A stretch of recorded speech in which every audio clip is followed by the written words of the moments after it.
Somos o Potiguar Notícias, o portal do Rio Grande do Norte. Somos a marca da nossa economia, da nossa cultura e da nossa gente.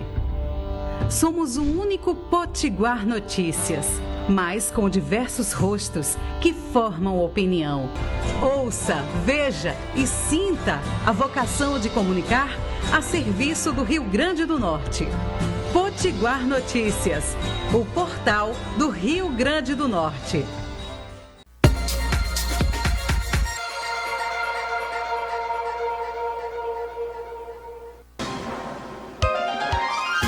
Atenção, emissoras de rádio e TV. A partir de agora, entramos em cadeia pela PNTV, com o Jornal Potiguar Notícias. Olá, estamos começando mais uma edição do Jornal Potiguar Notícias, já agradecendo pela gentileza de nos permitir entrar nas suas casas, no seu trabalho, com as nossas notícias e os nossos destaques. Sigam o nosso portal, o portal da Potiguar Notícias, interajam conosco também nas redes sociais, no Facebook e no Instagram. A participação de vocês, claro, é sempre fundamental para o andamento do nosso trabalho. Já estamos em contato com o Manuel Negreiros, ele que é escritor, professor do IFRN, e vai falar sobre o livro sobre a Ponte de Igapó. Manuel, muito obrigado pela gentileza de ter aceitado nosso convite. Seja bem-vindo a Potiguar Notícias. Eu que digo obrigado, estou disponível aí para vocês. Podem me perguntar à vontade aí, pois não. Teremos duas entrevistas no jornal de hoje. Além do professor do IFRN, o Manuel Negreiros, que vai falar sobre o livro sobre a Ponte de Igapó. Também, no segundo bloco, teremos aqui, com muita satisfação, a pré-candidata à presidência da República pelo PSTU, a Vera Lúcia. Está aqui em Natal, lançando aí sua candidatura, também de outros membros do partido, Dário Barbosa ao Senado, a Rosália, né, ao governo do Estado. E eu tenho certeza que vai ser um excelente papo. Vamos já começar o papo, né, com o professor Manuel Negreiros, né? Ele que está lançando aí o livro, vai lançar, né, no próximo dia 14 desse mês, a história da Ponte de Igapó. Professor, conta um pouco para a gente sobre a produção desse trabalho, o tempo de pesquisa, enfim, os relatos que você conseguiu a respeito dessa obra. Conta um pouco para a gente sobre o processo de produção. A Ponte Velha de Igapó, quando eu vim morar em Natal, eu procurei alguma coisa sobre ela. Isso rolava o ano de 83, 82, e eu não achava nada. Fui no Instituto Histórico, não achei nada. E ela cada vez mais foi me despertando curiosidade, por causa da grandiosidade dela, e também por causa do ano que ela foi concluída. É um ano muito precário na engenharia brasileira. Tá?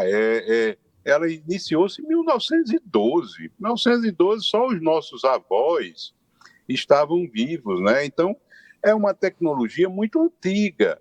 E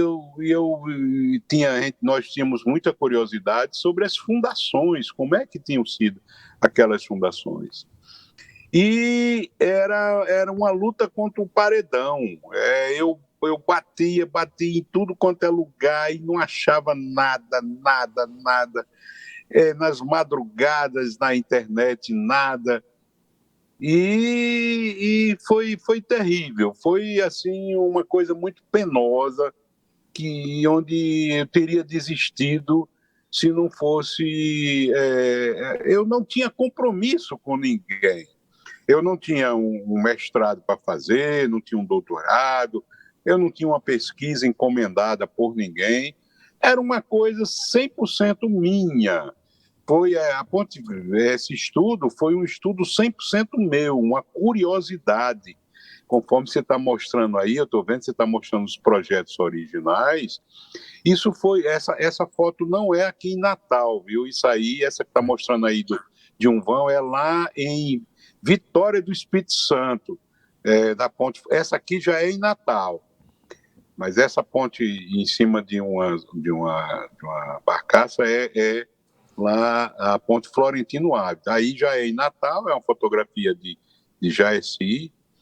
E aqui também é uma foto de Natal, quando os passadiços que ficavam de um lado e do outro estavam muito machucados.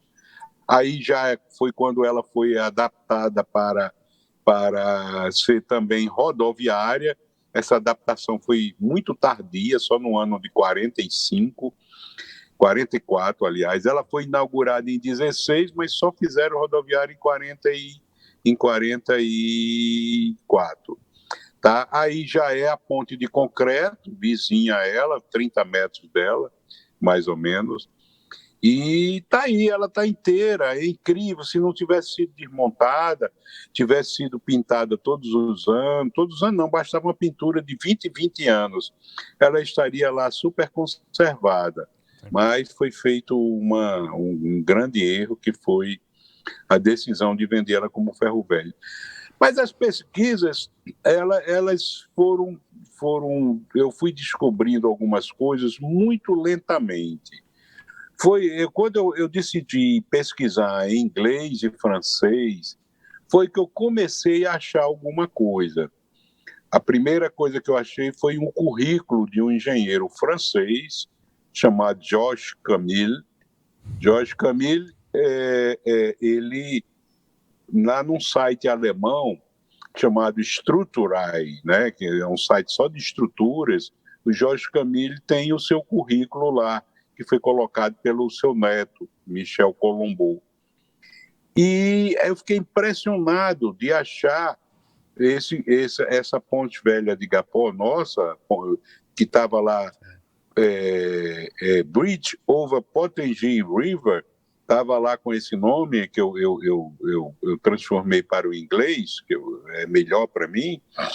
E foi uma descoberta fantástica. E a partir daí, desse currículo, foi que eu comecei a fazer contatos com a construtora inglesa, que, na verdade, essa construtora inglesa é muito importante que se diga, que tem algumas reportagens sobre a Ponte Velha de Igapó, erradamente chamando de Ponte dos Ingleses. Negativo, essa ponte foi construída por uma empresa brasileira chamada CVC, Companhia de Viação e Construções. Professor Manuel, pode...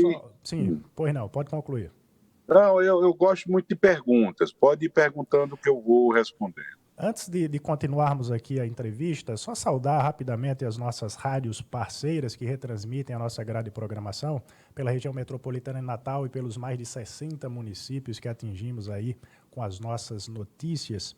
Faço questão de agradecer a cada uma delas, começando pela Cena TV, Web TV de Macaíba, 105 FM de Ceará Mirim, FM Liberdade de Felipe Guerra, Macaíba FM 87.9, FM Flores de Jaçanã, FM Executivo de Nísia Floresta, FM São Gonçalo de São Gonçalo do Amarante, Zona Norte FM da Zona Norte de Natal, Liberdade FM de Cerro Corá, Asas da Esperança de Mossoró, Santa Rita FM 87.9 de Santa Cruz, Rádio Seridó FM de Carnaúba dos Dantas, Pontal FM de Bahia Formosa, Princesa FM de São Bento do Trairi, Curimataú FM de Nova Cruz, Guaraíras FM de Areis, Voz Serriense FM 104.9 de Serrinha dos Pintos, Rádio Goianinha Web, Rádio Educativa Goianinha, TV Rádio Goianinha Web, Rádio Extremóis FM 87.9 e, finalmente, a Rádio Saudade Web. Essas são as rádios parceiras que retransmitem a nossa grade de programação pela região metropolitana de Natal e pelos mais de 60 municípios que a Potiguar Notícias atinge com as suas informações. Vou começar aqui rapidamente o nosso giro de notícias repercutindo em âmbito local, também em âmbito nacional, todas lá no nosso portal, o portal da Potiguar Notícias, interajam conosco. Economia. O Ministério de Minas e Energia calcula que os cortes de impostos devem reduzir em R$ 1,55 por litro o preço médio da gasolina no país. No Rio Grande do Norte, a estimativa é que o preço seja de R$ 6,13 após os cortes. Ainda assim, o RN teria a quarta gasolina mais cara do país, atrás da Bahia, com R$ 6,54, Acre e Ceará, com R$ 6,30. O valor mais baixo seria praticado no Amapá, R$ 5,25, diante de uma média nacional de R$ 5,86. R$ 1,84. Leia aí a nossa matéria completa no Potiguar Notícias. Tecnologia, o sinal de 5G puro, sem interferência de outras frequências, estreou no Brasil nesta quarta-feira, dia 5. A primeira cidade a oferecer o sinal foi Brasília. As próximas, não há uma data definida para o início das operações em outras capitais que já foram escolhidas: São Paulo, Belo Horizonte, Porto Alegre e João Pessoa. Saúde pública. Brasil tem 106 casos de monkeypox, a varíola dos macacos, confirmados, a maioria em São Paulo. Os dados foram divulgados nesta quarta pelo Ministério da Saúde. No RN, há um caso confirmado e um caso em investigação. Mais notícias sobre saúde pública. Anvisa mantém proibição da venda de cigarros eletrônicos no Brasil. A Agência Nacional de Vigilância Sanitária decidiu, nesta quarta-feira, manter a proibição de importação, propaganda e venda de cigarros eletrônicos no país. A restrição começou em 2009, mas a comercialização ocorre de forma ilegal no Brasil. Vamos fechar aqui esse giro parcial de notícias. Vamos voltar agora o papo com o professor do IFRN, Manuel Negreiros. Ele que está falando aqui sobre o livro a respeito da Ponte de Igapó. Professor, do ponto de vista da engenharia, qual foi a importância dessa obra? Você que também é engenheiro, né? Perfeito. Primeiramente, eu quero parabenizar vocês. Eu não sabia que vocês tinham uma cobertura tão grande no Rio Grande do Norte, aí uma quantidade enorme de municípios representando o Potiguar Notícias. Eu estou surpreso e, ao mesmo tempo, grato por estar aqui em rede com vocês. Parabéns. Olha, a Ponte Velha de Igapó, ela foi um marco fantástico na engenharia brasileira, porque ela estava engateando. Basta lhe dizer que existe um livro do IPT, do Instituto de Pesquisa Tecnológica, onde ele diz que a engenharia brasileira praticamente se iniciou em 1916. Ora, em 1916, a Ponte Velha de Igapó estava sendo inaugurada, então foi uma época de pré-engenharia. Então foi uma obra tremenda, foi um marco o grande lance dessa obra é que ela está lá inteira. Os pilares não tombaram, não se desmancharam, estão lá há 110 anos, 110 anos de construção, tudo inteiro.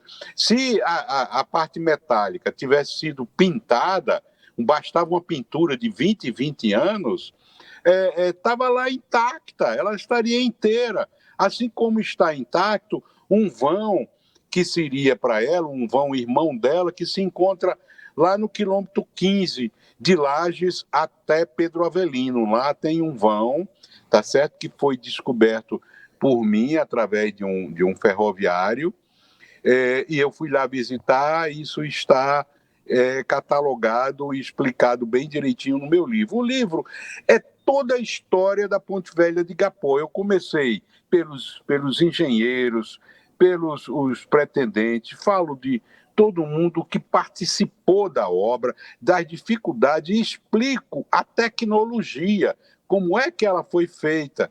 É uma tecnologia já hoje obsoleta, abandonada, mas ficou muito bem feita. É a tecnologia de tubulão a ar comprimido, tá? Agora foi um trabalho de arqueologia mesmo, né? Eu vi uma declaração sua, acho que na tribuna, né? Na Tribuna do Norte, e você fala de um trabalho de obsessão, né? Em que você se transforma aí num historiador. Você citou aí viagens, né? Que você fez pela Inglaterra, pela França, e você também conversou com ex-ferroviários já bem idosos, né? Alguns aí, mais de 90 anos. Isso. Então fala um pouco aí desse trabalho arqueológico que você fez.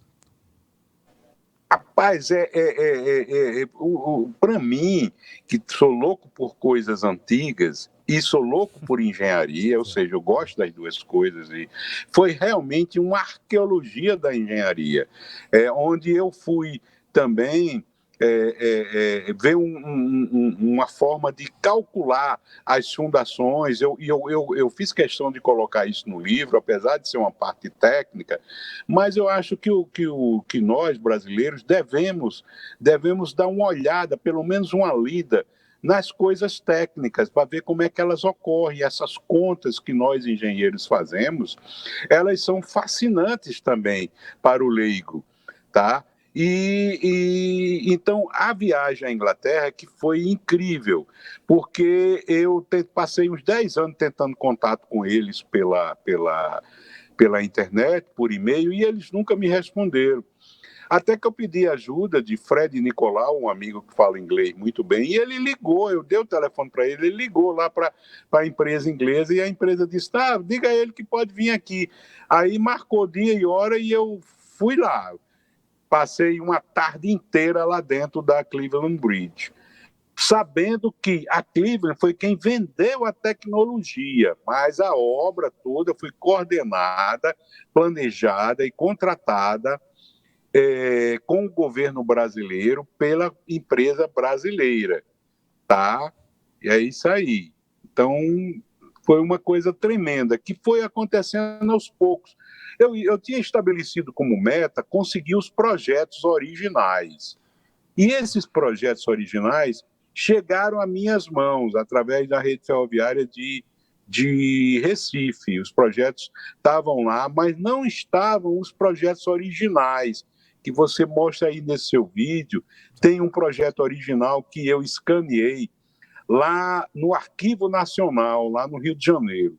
No Arquivo Nacional tinha muitos capas, muitos processos de pagamentos do governo brasileiro com a construtora CVC, a Companhia de Viação e Construção, do fabuloso engenheiro João Júlio de Proença.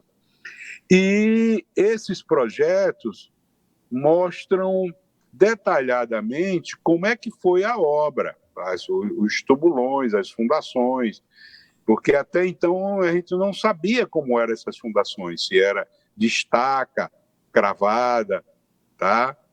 Mas não, vimos lá que são de tubulões. Então, essa arqueologia, que é o estudo de uma engenharia muito antiga, a engenharia de 1910. A construtora tinha desenvolvido, a Cleveland tinha desenvolvido essa tecnologia em 1910. E logo em 1912, ela veio ser aplicada aqui no Rio Grande do Norte. Antes de 10, em torno de 8, mais ou menos, que ela estava desenvolvendo, ela foi aplicada também, em 11, numa ponte lá no Sudão, sobre o rio Nilo, lá na África. Aí sim foi pela Cleveland Bridge, foi feita por ela, tá certo? Só para a gente entender, Emanuel, rapidinho, foi uma empresa brasileira, construiu, mas houve um suporte técnico, né, tecnológico aí de Inglaterra e França, empresas inglesas e francesas, só para ficar claro. Na verdade, foi só de uma empresa inglesa. Os franceses não entraram. Inclusive, os vãos, o engenheiro empreiteiro brasileiro, João Júlio de Proença, ele já tinha comentado em correspondências com os fiscais brasileiros que ele ia utilizar vãos alemães, de uma empresa chamada Maschinen Fabrik. E de última hora não foi uma empresa alemã para os vãos, foi para as fundações. E os vãos, que são metálicos, ele fechou o contrato com a empresa inglesa, essa Cleveland Bridge, que já era famosa no mundo todo. Agora, houve muitos problemas também durante a construção, né? Nessa entrevista que eu vi sua na tribuna, você cita acidentes, né? Inclusive acidentes fatais durante a construção. Fala um pouco para a gente sobre esses problemas aí que inerentes aí à construção da Ponte de Igapó. O grande interesse meu foi quando eu vi esses projetos, eles são chamados de as-built. As-built quer dizer como construído, ou seja, após a obra ficar pronta, o desenhista foi lá e desenhou mostrando 2 tubulões lá abandonados, inclusive um deles inclinados. E após esse inclinado, o vão, que seria de 50 metros, não foi de 50 metros, foi de 70 metros. Aí eu olhei e disse, opa, houve um acidente aqui. E esse acidente não foi comentado em nenhum local, foi totalmente abafado. Nossa. Tá certo? A construtora devia ter muita influência e como era uma obra distante do centro de Natal, que é a Ribeira e a Cidade Alta, ninguém ficou sabendo, ninguém de Natal. Tá? Só quando a obra foi inaugurada, eu disse, opa, por que tem um vão maior que outro? Né? Aí isso me chamou a atenção. O que me fez ir a fundo nisso e descobrir isso foi a minha formação de perito judicial. O perito judicial, em engenharia, ele é um investigador, igual um investigador policial. Então, eu fui investigar através nas correspondências, nada foi comentado. É impressionante como houve um acordo entre eles de não se comentar nada. Mas as provas materiais são os projetos mostrando os tubulões inclinados, tá certo? E isso aí ficou constatado. Não tem como não ter um tubulão desse, ele trabalha normalmente com uma pressão enorme de 30 a 40 libras. Quando ele estoura, inclina e perde a compressão, quem está lá dentro tem morte imediata. Então, com certeza, só por um milagre de não, na hora que ele estourou, não estivesse ninguém lá dentro dele, isso é possível, que ele tenha estourado sem ninguém lá dentro, aí não morreu ninguém, mas a probabilidade que morreu alguém é muito alta. É muito alta essa probabilidade, tá certo? Eu cheguei a investigar no cemitério de Igapó, tem um cemitériozinho pequeno lá. Eu cheguei a investigar lá as covas que estão abaixo de 1920, mas o responsável informou que abaixo de 1920, lá nesse cemitériozinho de Igapó, não tem nenhum registro, nada, não tem nenhum registro. Então, com certeza, perdeu-se se tivesse enterrado lá alguém. E não seria de trabalhadores provavelmente brasileiros, porque o inglês descia lá no início para ensinar, mas depois colocava os trabalhadores brasileiros lá dentro. Tá certo? Então é isso aí, um trabalho de investigação científica. Perfeito. Só pedir licença aqui ao professor Manuel Negreiros, está falando aqui sobre o seu livro a respeito da Ponte de Igapó, professor do IFRN. Só fechar aqui o nosso giro notícias de hoje. A Polícia Federal anunciou a prisão em flagrante em Natal de um empresário pernambucano de 23 anos, acusado de posse ilegal de arma de fogo. Com ele foram apreendidas 2 pistolas calibre 380, munições e 2 veículos de luxo. Confira a matéria completa, claro, lá no nosso portal. Potigás anuncia a expansão da rede de gasoduto em Mossoró. A companhia investiu R$400 mil na obra. Tá aí, notícia importante de Mossoró.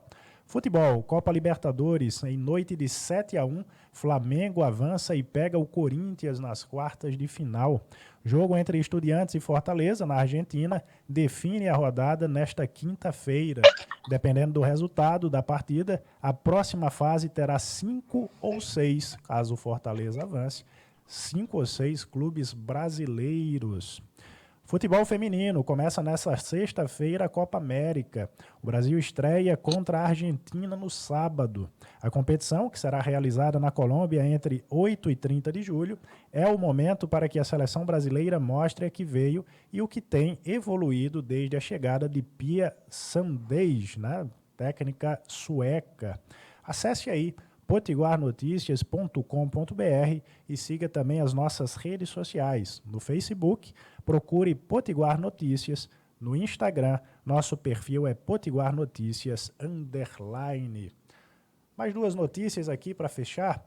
Política, rejeição a Bolsonaro cai de 66% para 59% no primeiro semestre, aponta pesquisa.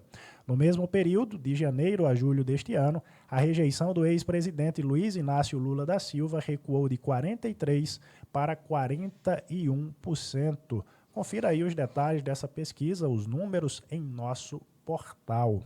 E para fechar, ainda na área da política, ministro Fachin pede informações sobre proteção a povos isolados e de recente contato. A articulação dos povos indígenas no Brasil alega que essa população sofre risco real de extermínio devido a ações e omissões do governo federal. Fechamos aqui o nosso giro de notícias de hoje. Vou voltar aqui ao papo, para fechar o nosso papo com o professor Manuel Negreiros.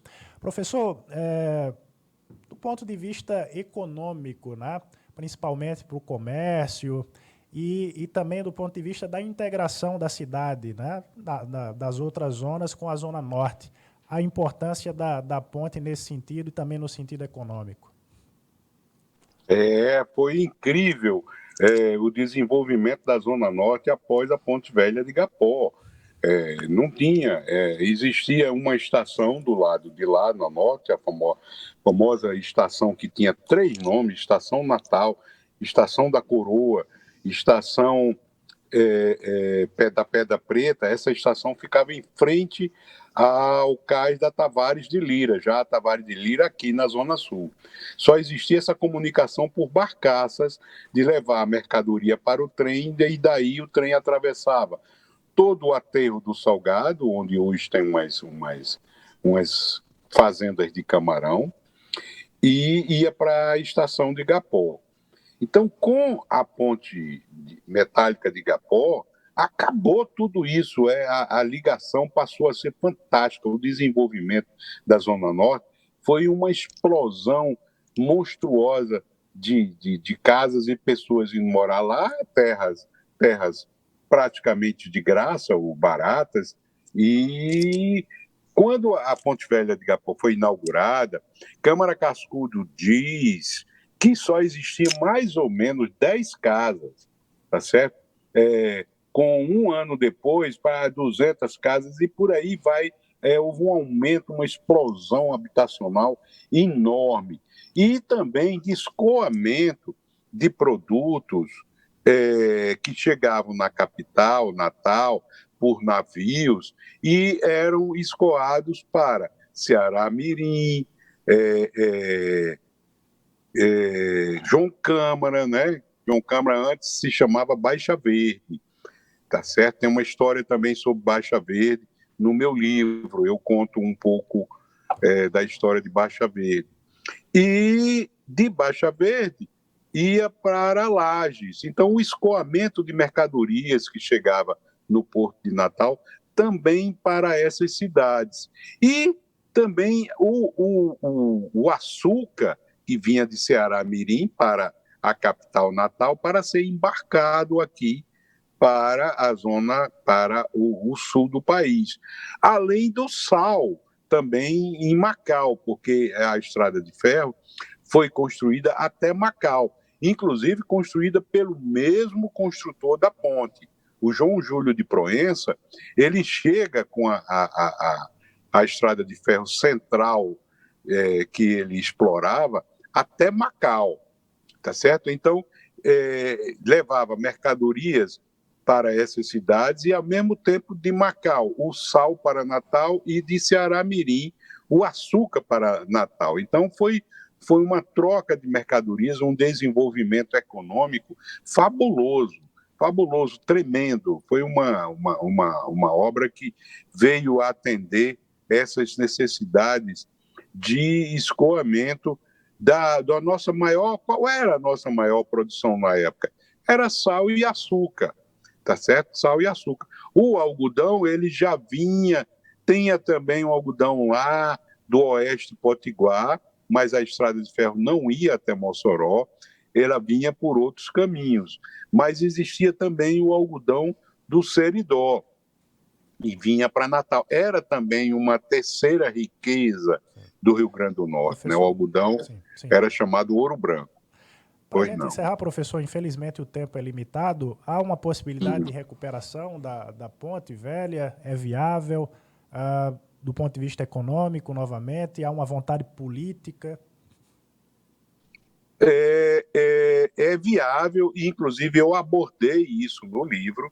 Eu tenho 3 capítulos abordando isso, onde eu faço proposições, sugestões para ela ser recuperada. Com certeza, antes dela ser recuperada, tem que se investigar como é que está o estado das fundações de concreto. Há necessidade de contratar uma grande empresa para estudar essas fundações. Se as fundações estiverem ok, refazer os vãos metálicos será muito fácil e não será muito caro.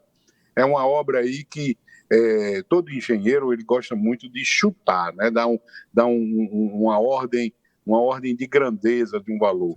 E na minha imaginação, apenas para os vãos metálicos, com 80 milhões de reais, dá para se fazer refazer todos os vãos. Os que estão lá não dá mais para aproveitar, estão em estado deplorável, mas se as fundações estiverem ok, dá para reformar a Ponte Velha de Igapó. Seria a restauração do orgulho do natalense. O natalense lamenta muito a venda dessa ponte para um ferro velho.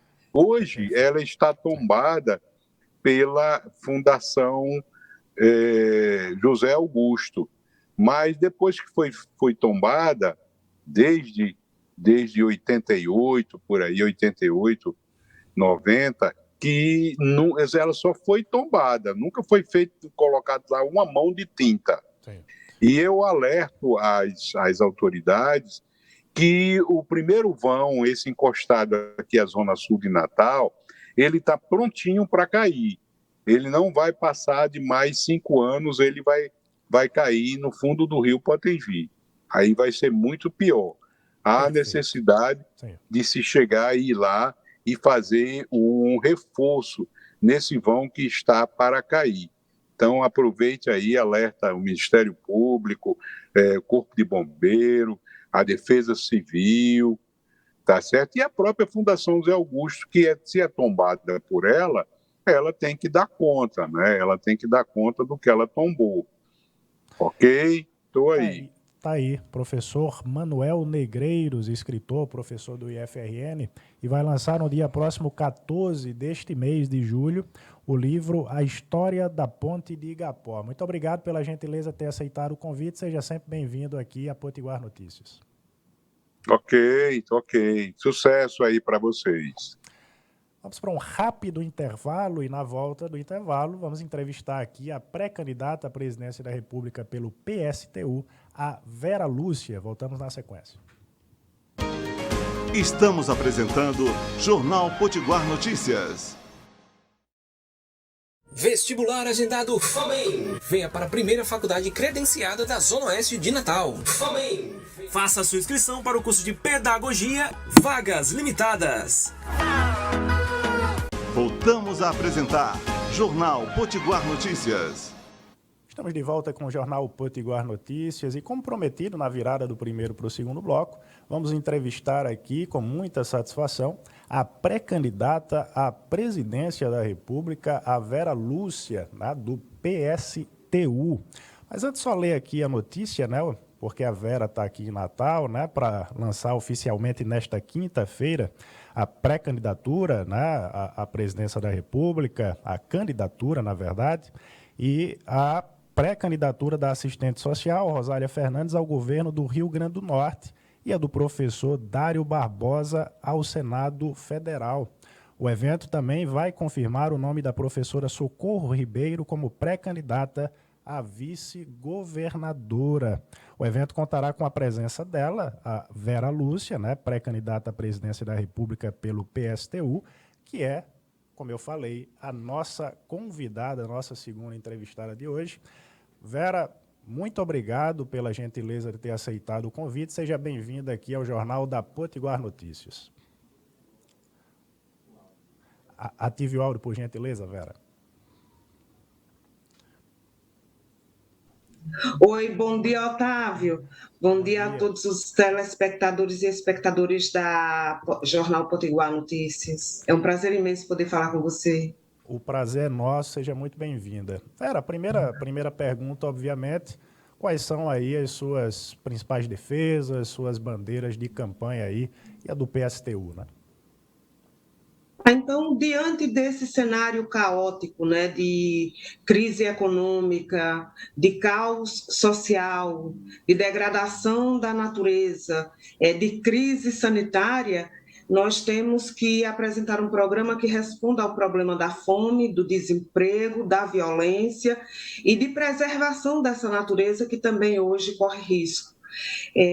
Isso requer um programa que a classe trabalhadora abrace para si, e não é possível que a gente consiga solucionar esses problemas em meio a essa desgraça que nós estamos vivendo, e quando um punhado de multibilionários estão lucrando absurdamente em meio a toda essa desgraça, fazer isso abraçado com essa mesma burguesia.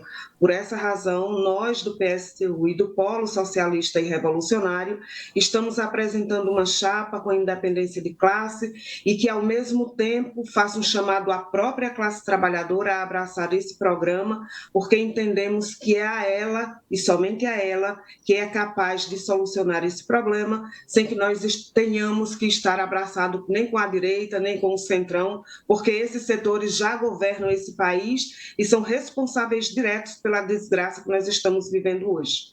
Como é que o PSTU e você analisam os 4 anos de governo Bolsonaro e como é que vocês estão avaliando esse cenário, né? O pleito presidencial, essa disputa aí com essa polarização entre o Lula e o Bolsonaro, e se há ainda um espaço, uma possibilidade de reviravolta, ou seja, algum outro candidato despontar e desafiar os 2 principais favoritos?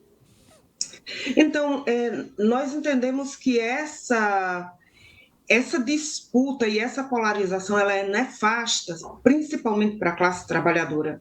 Porque, veja, de um lado nós temos o governo Bolsonaro, que durante esses 4 anos já é responsável pela morte de mais de quase 700 mil pessoas, somente de Covid, é responsável por 33 milhões que estão passando fome, por 125 milhões que não tem feijão, que não tem arroz, que não tem café, que não tem farinha, que não tem um ovo, que não tem um leite, que não tem nada em casa. É responsável direto por mais de 90 trabalhadores que estão jogados na informalidade, no desemprego e no desalento. É responsável pela perseguição aos indígenas e aqueles pelos assassinatos, inclusive, daqueles que saem para defender a natureza e os povos indígenas, como é o caso de Bruno, como é o caso de Dom Philips, que toca fogo na Amazônia, que não prende um único responsável por aqueles que jogaram petróleo no mar, que diz abertamente e que alardeia, né, que comemora que o agronegócio alimentou 820 milhões de pessoas no mundo e que ganhou muito dinheiro em dólares, mas o povo passa fome. Um governo como esse, que ameaça o tempo inteiro de fazer um golpe militar nesse país para acabar com as poucas liberdades democráticas, não pode seguir governando esse país. E é parte dessa polarização.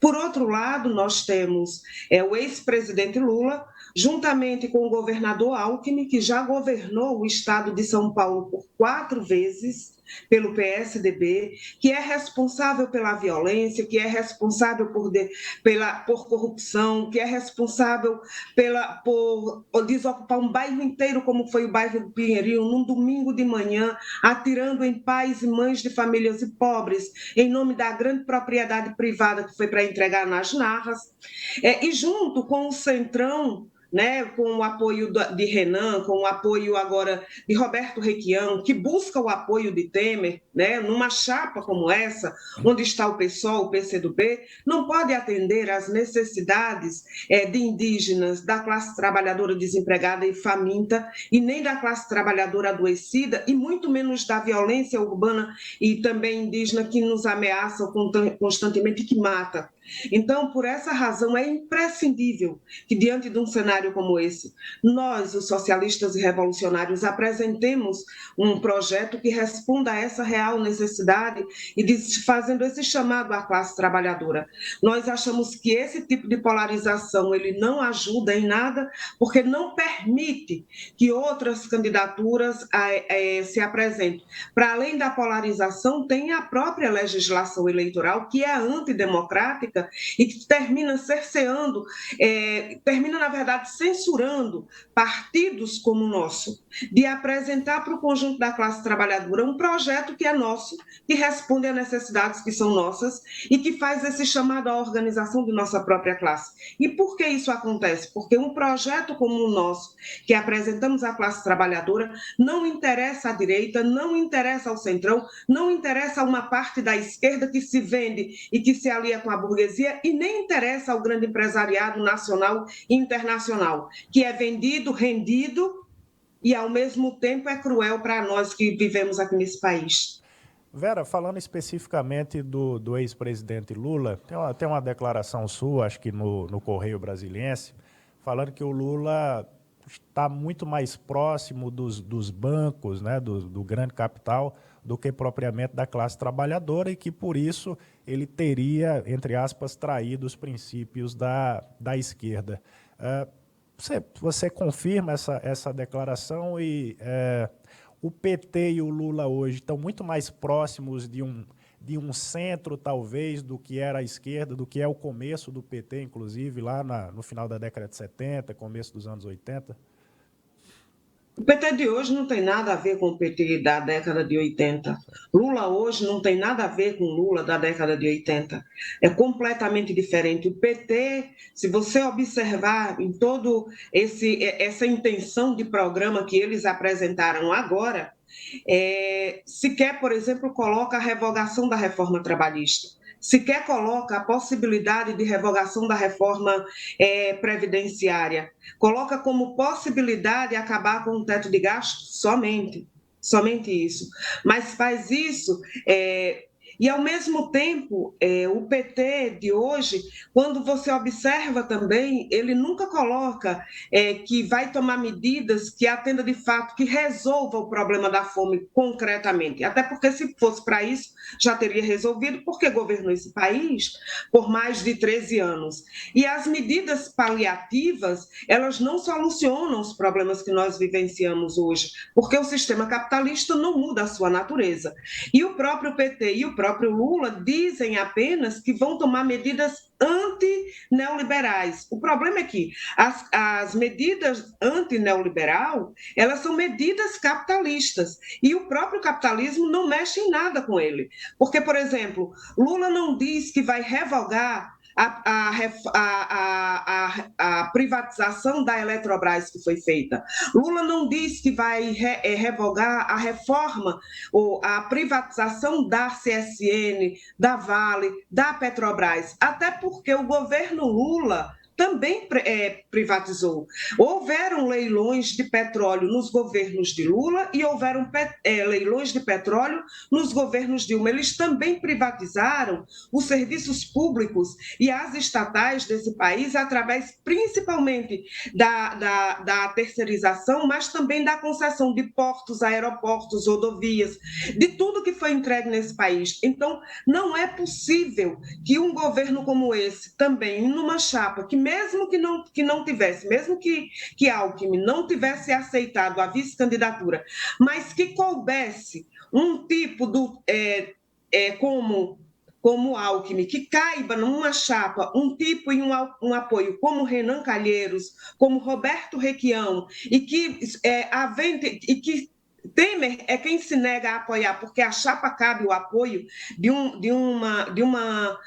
indivíduo como Temer, que todos nós conhecemos, não pode atender às necessidades da classe trabalhadora, porque todos eles privatizaram, desempregaram, retiraram direitos da classe trabalhadora e são responsáveis direto pela descida, pela corrida que o Brasil vem descendo a ladeira de volta a condição de colônia e da vida desgraçada que nós vivemos hoje nesse país. essas relações que o Lula estabelece são desde lá do seu primeiro mandato, né, em 2003, enfim.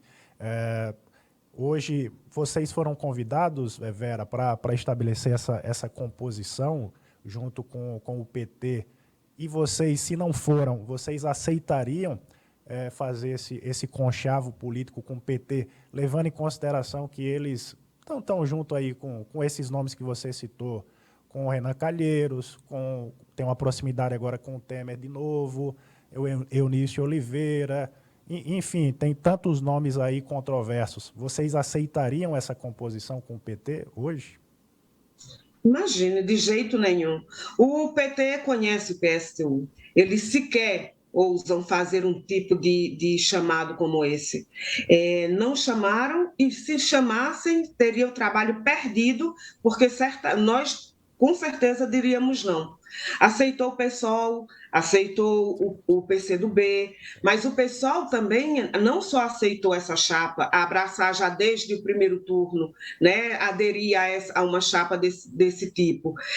Também faz uma federação com o próprio Rede Sustentabilidade. Então, o Rede Sustentabilidade é um partido que tem banqueiros do Itaú, que tem donos da Natura. Então, esses setores de bancos, né, como Itaú, como grandes empresas, né, não só a CSN, mas também Natura, essas empresas todas estão apoiando a candidatura Lula. E todas essas empresas lucraram absurdamente, inclusive em meio à morte. Os bancos lucraram absurdamente e as grandes empresas desse país lucraram absurdamente em meio à pandemia. Você veja, a CSN triplicou os seus lucros, a Petrobras, idem, os bancos também. O agronegócio, em meio à fome e à morte, lucrou absurdamente. Grandes empresas, redes de hospitais particulares, em meio à morte, lucrou absurdamente. Então, quem está sofrendo é o povo da classe trabalhadora. Os grandes empresários estão lucrando muito. Agora, Vera, para a gente encerrar, já agradecendo demais pela tua disponibilidade e a gentileza de ter nos atendido, uma pergunta mais no campo ideológico. Imaginando um eventual governo do PSTU, como é que seria essa transição desse sistema capitalista? Porque a gente está muito imerso, né, nesse sistema, nesse modo de vida capitalista. Como é que seria a transição do sistema capitalista para uma sociedade socialista e posteriormente comunista? Então, primeiro que não é possível você mudar um sistema social por outro sem que você faça uma revolução. É preciso revolucionar essa realidade. E para isso nós precisamos criar as condições desde já. É impossível fazer isso sem que a classe trabalhadora esteja organizada no seu local de trabalho, de estudo e de moradia. Para responder, inclusive, a problemas imediatos hoje, nós precisamos estatizar o agronegócio, a indústria de alimentos e todo o setor de distribuição de alimentos, que são as grandes redes de supermercado, que a classe trabalhadora tenha o controle desses setores, que a administração do Estado, de um governo como o nosso, ele é controlado centralmente pela classe trabalhadora. E óbvio que nós queremos eleger os nossos parlamentares, nós temos os nossos candidatos e queremos eleger, mas ele é apenas um único ponto de apoio. Nós devemos mesmo nos assentar no conjunto da classe trabalhadora, organizado na cidade, no campo, indígenas, quilombolas, aposentados, a juventude, homens, mulheres, negros, empregados, desempregados, decidindo sobre os rumos do país, o montante de recursos do país e controlando esse governo que ele elegeu. Passamos a partir daí a ter uma democracia direta e criamos e pavimentamos o caminho para a tão necessária revolução socialista e a construção desse projeto social, porque o capitalismo está nos levando à barbárie. Tá aí, Vera Lúcia, pré-candidata, né, à presidência da República pelo PSTU. Muito obrigado pela gentileza de ter aceitado o convite, boa sorte na campanha e as portas da Potiguar Notícias sempre estarão abertas. Muito obrigada, Otávio, é um prazer imenso, muito obrigada a vocês que nos ouviram, só gostaria de pedir que acessem nossas redes, conheçam o nosso projeto que está lá disponível. Muito obrigada a todos vocês e bom dia. Bom dia, nós que agradecemos. Com o fim da entrevista com a Vera Lúcia, pré-candidata à presidência da República pelo PSTU, encerramos a edição de hoje do jornal Potiguar Notícias, agradecendo pela audiência e estaremos de volta aqui na próxima edição. Até mais. Somos o Potiguar Notícias, o portal do Rio Grande do Norte. Somos a marca da nossa economia, da nossa cultura e da nossa gente. Somos o único Potiguar Notícias, mas com diversos rostos que formam opinião. Ouça, veja e sinta a vocação de comunicar a serviço do Rio Grande do Norte. Potiguar Notícias, o portal do Rio Grande do Norte.